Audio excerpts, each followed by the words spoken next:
네, 매주 금요일 이 시간에는 탈핵 공론화 기간 동안 탈핵의 당위성을 알리는 코너인 이제는 탈핵입니다와 평화협정으로 북한과의 갈등 어떻게 풀어가면 좋을지를 고민해보는 평화가 강물처럼을 격주로 방송해드리고 있습니다. 자, 오늘은 평화협정에 관해 알아보는 시간으로 광주대교구 정의평화위원회 위원인 이영선 신부와 함께하겠습니다. 신부님 안녕하십니까? 예, 안녕하십니까. 네, 방금 저희 가톨릭 광주 평화방송을 통해서 뉴스로 보도를 해드렸습니다만 본론에 좀 들어가기 네네. 전에요.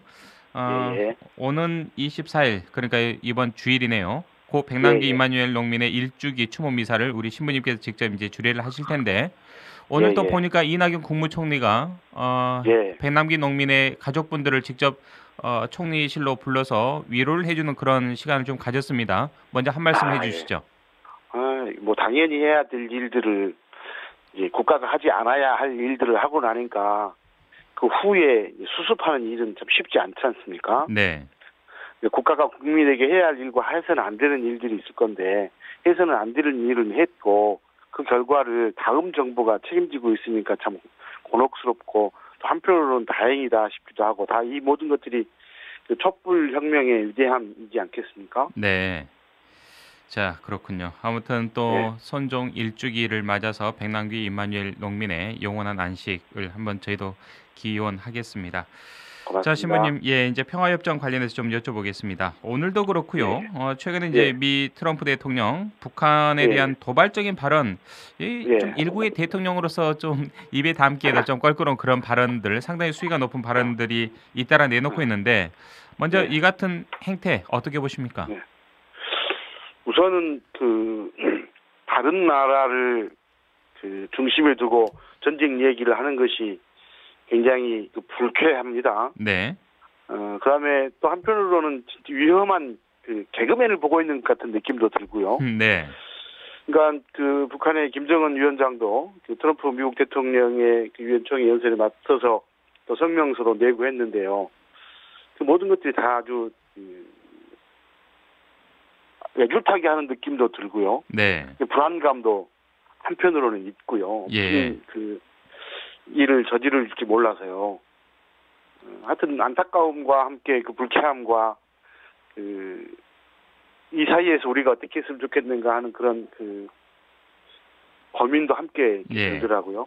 네. 그렇군요. 자, 미국은 상당히 이제 트럼프 대통령이 좀 이 상식선을 좀 뛰어넘는 그런 발언들을 하고 있고 또 여기에 그렇죠. 맞서서 예. 북한에서도 김정은 노동당 위원장 또 네, 예. 지지 않고 있습니다. 맞대응하는 예, 그 예. 성명의 성격을 음. 이 관영 언론을 통해서 발표를 하고 있는데 이런 강대강 예. 대결 좀 어떻게 예. 보시는지요? 그래서 말입니다. 이게 한 30년 넘게 계속 진행되어 오는 일들인데, 뭐, 우리 정부의 외교력을 이렇게 믿을 수밖에 없을 것 같고요. 한반도에서 전쟁은 절대 안 된다고 말했던 문재인 대통령의 말이 지켜질 수 있기를 바라는 네, 마음밖에 없는 것 같습니다. 그렇군요. 자, 예, 이 국면에서 정말 문재인 정부의 입장이 정말 난처할 수밖에 없겠다 이런 생각도 한편으로는 들고요. 그래서 또 말입니다. 네네 이런 국면에서 또 이제 트럼프 대통령이요. 북한과 거래를 만약에 하는 나라의 경우 미국과는 뭐 예, 금융, 예, 운송, 무역 분야까지 제재하겠다. 그래서 예, 상당히 예. 좀 오만한 일부 또 이 슈퍼파워인 이 미국의 입장에서 상당히 오만한 이런 또 발언까지도 했는데 그러니까 뭐 북한과 거래하면 미국에서는 가만히 두지 않겠다. 뭐 이런 엄포성 예, 발언 같은데 예. 이런 좀 행태 어떻게 그것도 보시는지요? 글쎄 말입니다. 그것도 비슷한데요. 예, 압박하는 뭐 방법이겠지만 사실은 북한이 이제 그 거래에 대해서 얘기를 했는데요. 북한의 거래의 한 90%가 넘게 중국과 거래하거든요. 그렇지요. 예, 무역의 대부분이. 네, 그러니까 북한을 향해서 이야기한 것도 세계의 다른 여러 나라들을 향해서 이야기한 것 같지만 사실은 중국 들으라고 하는 이야기거든요. 네, 근데 이제 그러면 중국이 북한과 하면 중국과도 미국이 만일에 거래를 끊겠다. 이런 의미로 알아들어야 되는데요. 근데 미국하고 중국의 거래량도 어마어마하거든요. 네. 2016년 기준으로 5,781달러입니다. 미국과 중국의 거래량이. 네. 그리고 만일에 이제 중국이 뭐 금융이라든가 다양한 방식으로 이제 북한과 이렇게 접경해 있기 때문에 다양한 거래가 이루어지고 있는데 만일에 적발을 해서 중국과 무역을 미국이 만일에 지금 이야기한 것처럼 현실화한다 했을 때 그 세계적인 경제 문제가 발생한단 말입니다. 네. 그러니까 사실상 실현 가능성 없는 이야기를 안보 수준에서 이야기하고 있지 않는가 네. 이런 생각을 하게 됩니다. 예. 그러니까 이제 트럼프 대통령의 이 발언들이요. 계속해서 뭐 가만히 두지 않겠다. 이런 엄포성 발언들이 뭐 한두 번도 아니고 계속 잦다 보니까 이런 뭐 양치기 소년 발언처럼요. 이제 글쎄 그 말입니다. 말의 권위가 좀 사라지는 것 같다는 그런 생각도 권위도 좀 없을 뿐더러 예. 실현 가능성도 없는 이야기를 계속하니까 괜히 실없어 보이고요. 예. 예. 자, 그런데 렉스 틸러슨 미 국무부 장관, 이제 핵심 참모죠. 국무부 장관이면요. 예. 북한의 핵과 미사일 문제에 대해서 미국의 가장 근본적인 방침은 평화적으로 해결하는 것이다. 뭐 이렇게 발언을 하고 있습니다. 상당히 그러니까 이제 강경한 입장 보이는 터널 대통령과 국무부 장관 입장이 약간 배치되는 것 아니냐 이런 분석도 있는데 이건 어떻게 좀 보고 계십니까? 그러니까요. 이제 대통령 이야기는 실현 가능성이 없는 이야기일 것 같고요. 네. 틸러슨 국무부 장관 얘기는 미국이 마음만 먹으면 되는 일입니다. 네. 미국이 마음만 먹으면 실현 가능한 얘기입니다. 그렇죠. 사실은 이 지난 그 북미 간의 역사를 쭉 들여다보면 북한이 일관되게 주장하는 것이 있습니다. 세 가지. 미국의 대북 적대 정책을 철회해주라. 그다음에 대북 제재를 해제해달라.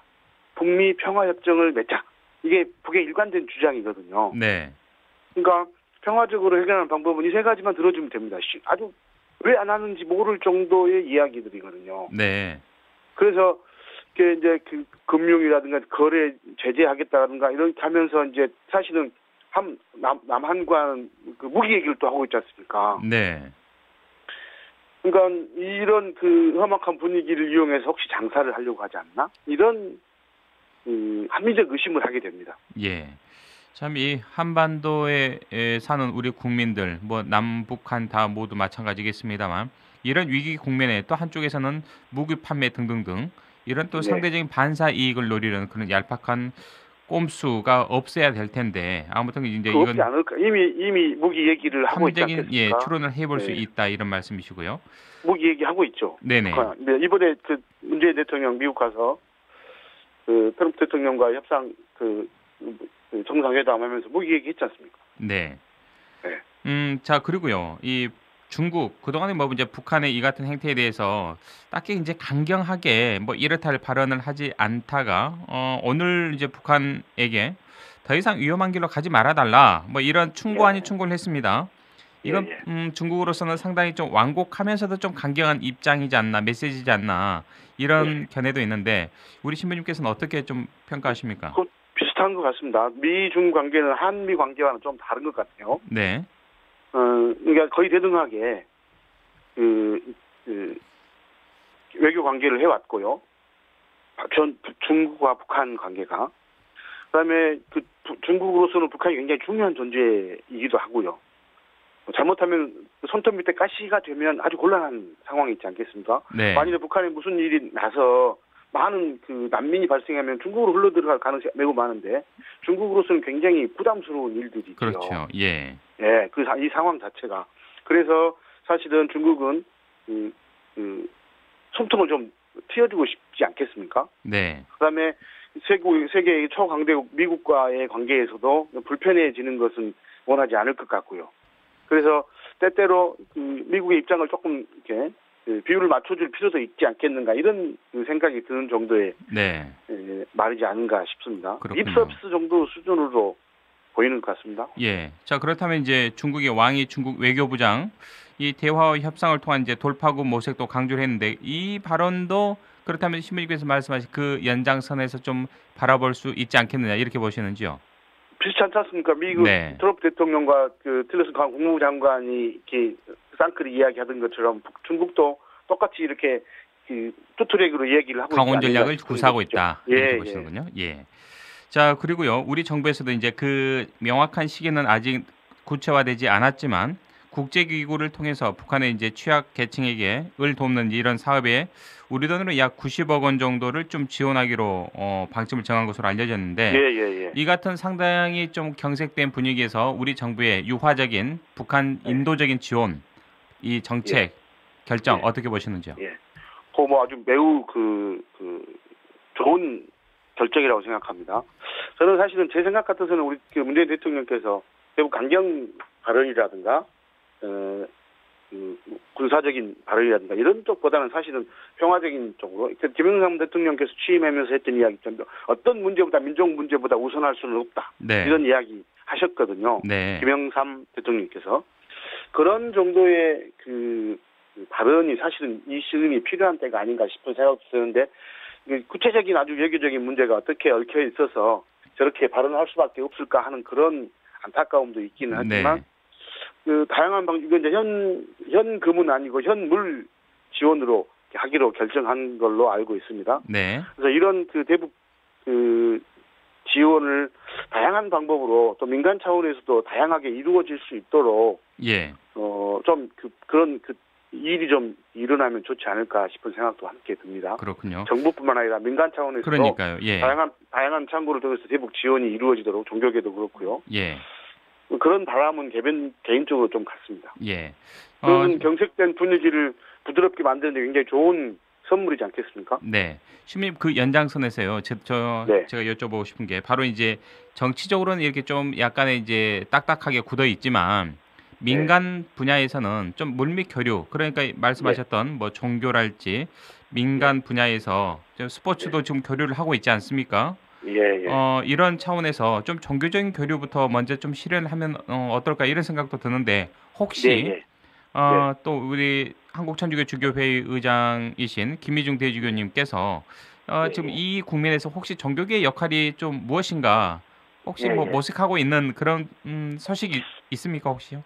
그건 뭐 정확한 소식인데 우리 의장 주교님께서는 기회가 되기만 하면 그 일을 정말 하고 싶어 하십니다. 그렇죠. 북한 방문하는 것부터 시작해서 네.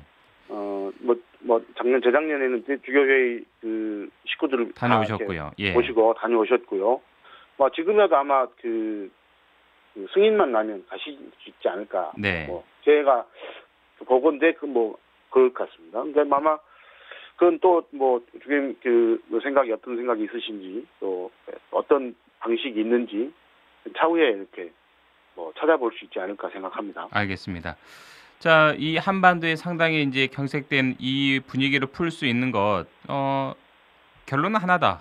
트럼프 대통령이 좀 입만 닫고 있으면 조용하면 평화적인 문제에 평화적으로 잘 해결될 것이다. 이런 아주 명쾌한 분석도 있습니다. 동의하십니까? 예, 그렇습니다. 예. 그 국제 관계를 미국 대통령이 초강대국 미국 대통령이 장난치듯이 아주 동네 아이들 초등학생들을 신랑이 버리듯이 이야기하는 것은 좀 안타깝더라고요. 예. 자, 그래서 우리 이제 천주교 광주 대교구에서부터 정말 한반도의 평화를 위해서 마음을 모아보자라는 차원에서 평화 협정에 대한 분위기를 좀 조성하고 있지 않습니까? 그 차원에서 우리 신부님께서 위원장으로 계시는 우리 교구 정평위에서 한반도 평화 협정 이것만 알자라는 이제 소책자도 이제 만들어서 신자분들에게 이제 배포를 하고 있는데 그렇습니다. 우리 신자분들이 혹시 반응 어떻습니까? 우리나라 사람들이 그 위험에 아주 만성이 된 것 같아요. 네. 다양한 방식의 위험들이 늘 주변에 도사리고 있어서 모른 척 하는지도 모르겠고요. 근데 이제 그 한반도 평화협정이 책자를 이제 보급을 했는데 더 주문이 오기도 하고 그랬어요. 그렇군요. 예. 이제 그것은 아마 이제 그런 바람이시죠. 우리 교구장 주교님의 바람이기도 하고 저희들의 바람이기도 하고 우리 민족의 바람이기도 하고 평화를 염원하는 세계 사람들 모두의 바람이긴 하지요. 남북 간의 평화가 정착되는 거, 화해하는 거, 또 왕래가 좀 자유로워지는 거, 이런 것들에 이런 일들이 일어날 수 있기 위해서 우리들이 마음이 좀 열리고 관심도 좀 생기고 이런 바람을 가지고 이제 그런 일들을 하고 있습니다. 네. 자, 그렇다면 우리 신부님께서 생각하시기에 평화 협정을 체결해야 하는 가장 근본적인 이유를 꼽으신다면 어떻게 말씀하시겠습니까? 전쟁은 모든 것을 파괴하지만 평화는 모든 것을 가능하게 합니다. 네. 평화는. 그리고 예수님께서도 부활하셔서 평화를 빕니다 하고 인사하시고 선물을 주셨지 않겠습니까? 예. 그리고 또 우리가 세상을 살아가는 동안에 적어도 전쟁의 불안 없이 살 수 있는 것만으로도 좀 축복이지 않겠습니까? 그렇죠. 예. 그러니까 우리와 우리 다음 세대들이 이런 그 불안함과 적대감과 이런 적대감만을 내 마음 안에서 지워내는 것만으로도 얼마나 그 편안한 그 삶이 되겠는가 하는 것입니다. 네. 그래서 적어도 우리가 물려받은 이 그 분단을 자손들에게는 적어도 안 물려주고 싶은 것이지요. 네. 자, 전쟁은 모든 것을 파괴하고 평화는 모든 것을 가능하게 한다. 정말 그 짧은 명제에 모든 게 함축되어 있지 않나 싶습니다. 자, 그렇습니다. 신부님, 그렇다면 이 평화협정, 정전협정을 평화협정으로 대체하기 위해서 가장 현 시점에서 필요한 것은 무엇이라고 보시는지요? 근데 이제 그 부분이 이제 평화협정으로 가기 위해서 보니까 민간 영역에서 할 수 있는 게 사실상 별로 없는 것 같더라고요. 그렇죠. 정치적으로 네, 좀 풀어야 될 정치적으로 문제들이 외교적으로 많죠. 해결해야 될 영역들이기 네. 때문에 다만 우리들 차원에서 할 수 있는 일이 뭘까 생각해 보면 우리가 평화를 갈망하고 있다, 평화를 원하고 있다, 이런 것들을 세계 사람들에게 보여주는 것이 굉장히 중요할 것 같습니다. 네. 그래서 우리 마음 안에 그 적으로 규정하는 것들을 좀 지워내고 적개심을 좀 풀고 이 우리들의 상황들을 좀 평화롭게 만들어가기 위한 그런 바람들을, 그런 갈망들이, 평화를 염원하는 그런 갈망들이 우리들 안에서 좀 생기고 그런 움직임들을 이렇게 만들어가는 것이 네. 현실적으로 우리가 지금 할 수 있는 일이 아닌가 싶고요. 예. 그렇군요. 아무튼 이 평화협정을 또 체결하도록 우리가 또 마음을 모아야 될 시기가 바로 지금이지 않을까 싶습니다. 지금이 가장 저도 중요합니다. 그렇습니다. 예. 신부님, 끝으로 우리 신자분들과 이 방송을 듣고 계신 우리 청취자분들에게 한 말씀, 당부의 말씀 좀 부탁드리겠습니다. 성서는 이제 평화는 정의의 열매라고 말합니다. 그래서 우리가 내 일상에서부터 평화를 실현하는 삶, 그러니까 정의롭게 살면 좋겠다는 생각을 합니다. 그리고 이 평화를, 이 화해를 기도의 주제로 삼고 끊임없이 기도해주면 좋겠습니다. 네, 그리고 알겠습니다. 가능하다면 내 일상을 정의롭게 만들어갈 수 있으면 얼마나 좋을까 하는 바람을 갖습니다. 네. 저는 개인적으로 참 취재 현장에서 우리 이영선 신부님을 뵐 때마다 정말 길 위에 신부님이 따로 없다, 이런 생각들을 참 많이 갖습니다. 정말 소탈하면서도 정말 누구보다 더 앞장서서 사회 불의의 현장에 늘 또 신부님께서 계시기 때문에 특히나 저는 뭐 개인적으로 백남기 농민의 일주기 추모 미사를 또 보면서 가장 그 문제가 발생할 때 가장 먼저 서울대병원을 찾았던 분이 바로 이영선 신부님이지 않으신가요? 저 우리 농민 회원입니다. 네, 우리 아무튼 나오시고. 네네. 우리 어두운 우리 사회 어두운 곳에서 늘 환한 등불이 되어 주시길 당부를 드리고요. 오늘 귀중한 말씀 고맙습니다. 고맙습니다. 네, 지금까지 천주교 광주대교구 정의평화위원회 위원장인 이영선 신부와 함께했습니다.